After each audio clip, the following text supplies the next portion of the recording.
Hello everyone. Today I'm here to do a physics problem related to non-constant resistant forces.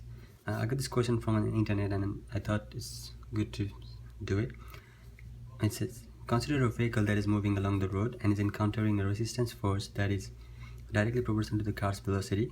That's like F is equals to negative kV. While the driver applies pressure to the accelerator, the car is in a state of dynamic equilibrium. So that means that the forward force supplied by the engine equals to the resistance force applied by the drag created by air or air resistance in the vehicle. So if he removes his foot from the accelerator, the car will begin to slow down.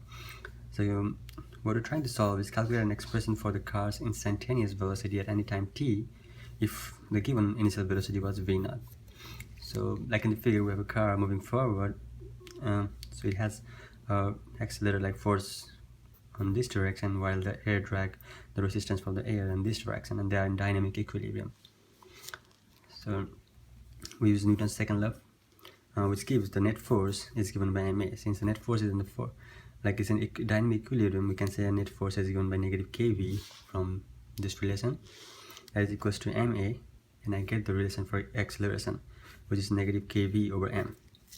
Also we know from the definition of acceleration that it is the rate of change of velocity, in this case the car's velocity, which is given by a equals dv over dt. If I combine both equations, I get dv over dt equals negative kv over m. We're trying to solve for v, so when you think of this question, try to separate the variables, like combine v on this side. Since we have v dv, so it becomes a differential form. If you combine equation, like this is a differential form for dv dt. So using separation of variables, that's the first thing you want to try when you're solving differential equations. So you get 1 over v dv equals negative km dt.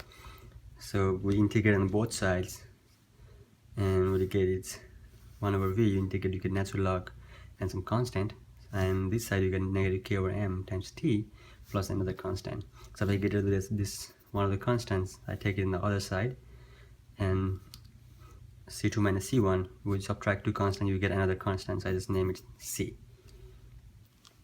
And now we're trying to get the equations or expression for v, so we got to get rid of this natural log.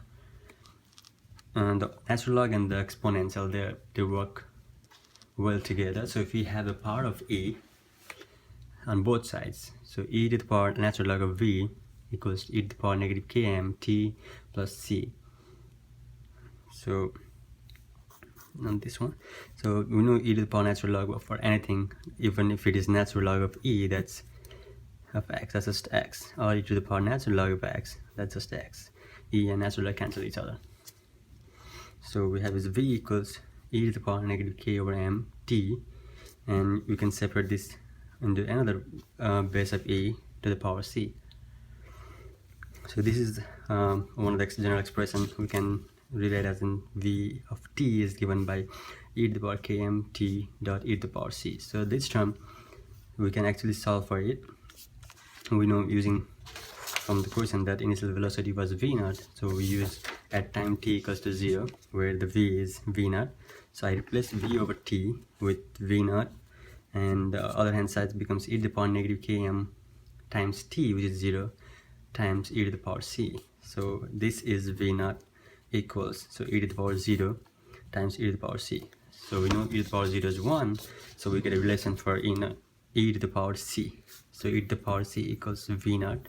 If you replace that in the row equation, you get expression for velocity at any time t as v0 e to the power negative k over m times t. So that's it.